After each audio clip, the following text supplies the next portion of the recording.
ಚಿಂದಿ ಉಡಾಯಿಸೋ ಖಾರ ಬಣ್ಣ ರುಚಿಯನ್ನು ನೀಡುತ್ತದೆ. ಆಚಿ ಮೆಣಸಿನ ಪುಡಿ ಚಿಂದಿ ಉಡಾಯಿಸೋ ಖಾರ ಬಣ್ಣ ರುಚಿ. ಧಾರಾಕಾರ ಮಳೆಗೆ ಬೆಂಗಳೂರಿನಲ್ಲಿ ಅವಾಂತರಗಳ ಮೇಲೆ ಅವಾಂತರಗಳು ನಡೀತಾ ಇದ್ದಾವೆ. ವರ್ಣಾರ್ಭಟಕ್ಕೆ ಸಿಲಿಕಾನ್ ಸಿಟಿ ಸಂಪೂರ್ಣವಾಗಿ ತತ್ತರಿಸಿ ಹೋಗ್ತಾ ಇದೆ. ಬೆಂಗಳೂರಿನ ಹಲವು ಬಡಾವಣೆಗಳಿಗೆ ಮಳೆ ನೀರು ನುಗ್ಗಿದೆ. ಅದರಲ್ಲೂ ಕೋರಮಂಗಲ ಪ್ರತಿಷ್ಠಿತ ಏರಿಯಾ ಕೋರಮಂಗಲ, ಇನ್ನು HSR ಲೇಔಟ್, ದೊಡ್ಡ ದೊಡ್ಡ ಜನ ಇರುವಂಥ ಜಾಗ. ಆದರೆ ನೀರಿಗೆ ಯಾವುದೇ ಭೇದ ಇಲ್ಲ. ಎಲ್ಲ ಕಡೆಗಳಲ್ಲೂ ತಗ್ಗು ಪ್ರದೇಶದ ಎಲ್ಲೆಲ್ಲಿ ಕೆರೆಗಳನ್ನು ಒತ್ತುವರಿ ಮಾಡ್ಕೊಂಡು ಮನೆ ಕಟ್ಟಿದಾರೋ, ಎಲ್ಲೆಲ್ಲಿ ರಾಜಕಾಲುವೆಗಳನ್ನು ಒತ್ತುವರಿ ಮಾಡಿಕೊಂಡು ಮನೆ ಕಟ್ಟಿದಾರೋ ಆ ಭಾಗಕ್ಕೆಲ್ಲ ಹೋಗ್ತಾ ಇದೆ. ಕೋರಮಂಗಲ HSR ಲೇಔಟ್ನ ಕೆಲ ಬಡಾವಣೆಗಳಿಗೆ ನೀರು ನುಗ್ಗಿದೆ. ಮನೆಯಿಂದ ಹೊರಬರಲಾಗದೆ ನಿವಾಸಿಗಳು ಪರದಾಟವನ್ನು ಮಾಡ್ತಾ ಇದ್ದಾರೆ. ಈಗ ಸಿಲಿಕಾನ್ ಸಿಟಿ, ಗ್ಲೋಬಲ್ ಸಿಟಿ ಅನ್ನೋದಕ್ಕಿಂತ ಸ್ವಿಮ್ಮಿಂಗ್ ಪೂಲ್ ಸಿಟಿ ಅನ್ನಬಹುದು ಈಗ ಬೆಂಗಳೂರನ್ನ.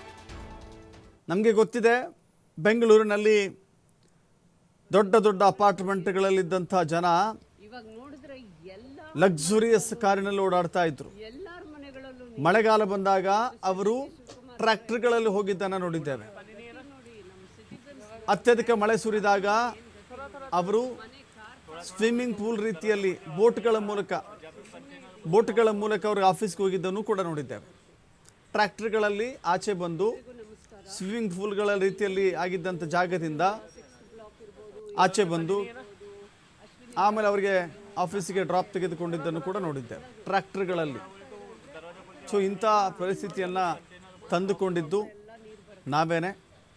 ಯಾಕೆಂತ ಹೇಳಿದ್ರೆ ನೀರು ಹರಿಯೋ ಜಾಗವನ್ನು ಒತ್ತುವರಿ ಮಾಡಿಕೊಂಡು ದೊಡ್ಡ ದೊಡ್ಡ ಮುಗಿಲೆತ್ತರದ ಬಿಲ್ಡಿಂಗ್ಗಳನ್ನು ಕಟ್ಟಿಕೊಂಡು ಈಗ ಅಯ್ಯೋ ನೀರು ಬರುತ್ತೆ ಅಂದರೆ ನೀರು ಎಲ್ಲಿ ಹೋಗುತ್ತೆ?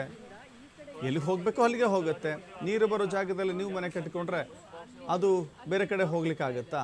ಆಗೋದಿಲ್ಲ. ಹೀಗಾಗಿ ಕೋರಮಂಗಲ HSR ಲೇಔಟ್ನ ಜನ ನೀರಿನ ಕಾರಣಕ್ಕಾಗಿ ಅಥವಾ ಮಳೆ ಜಲಾವೃತವಾಗಿರುವ ಕಾರಣಕ್ಕಾಗಿ ಬಹಳ ತೊಂದರೆಯಲ್ಲಿದ್ದಾರೆ.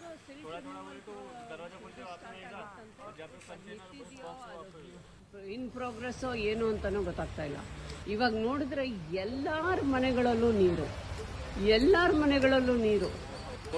DK ಶಿವಕುಮಾರ್ ಅವರೇ ನೋಡಿ, ಇದು ಏನ್ ಗತಿ ನೋಡಿ, ನಮ್ಮ ಸಿಟಿಸನ್ಸ್ದು ಟ್ಯಾಕ್ಸ್ ಏನ್ ಗತಿ ನೋಡಿ. ಮನೆ ಕಾರ್ ಪಾರ್ಕಿಂಗ್ ಅಲ್ಲೆಲ್ಲ ಎಲ್ಲ ಸುಮ್ಮನೆ ಇದು ಏನ್ ಗವರ್ನೆನ್ಸ್ ಮಾಡ್ತಿರೋ ದೇವರಿಗೆ ಗೊತ್ತು. ಎಲ್ರಿಗೂ ನಮಸ್ಕಾರ.